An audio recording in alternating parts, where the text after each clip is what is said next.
Thank you, Reed. It's 5:25 now. NASCAR says it's bringing more exciting racing to bring fans back, and General Motors is starting thousands of layoffs this week. Jane King is at the NASDAQ with those stories and more. Good morning. General Motors starting to lay off about 4,300 white-collar workers worldwide this week. Many of the layoffs will happen at GM's Technical Center near Detroit. GM also plans to close 1 Canadian and 4 U.S. car factories, shedding another 5,000 jobs. But 2,700 U.S. workers will be offered jobs at other factories. Well, another retailer bites the dust. Charlotte Russe filed for bankruptcy and will close 94 stores. Sales have plunged in recent years. The chain plans to completely liquidate if it can't find a buyer by February 17th.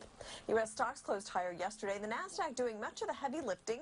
Investors looked ahead to another week of high-profile earnings and developments in U.S.-China trade talks. The Dow was up 174 points. Well, NASCAR shaking things up after years of declining viewership. One change is to slow the cars down so they're bunched closer together, making the races more competitive. NASCAR will continue to promote its rising young talent as well. And China celebrating its Lunar New Year today as the U.S. and China trade tensions continue.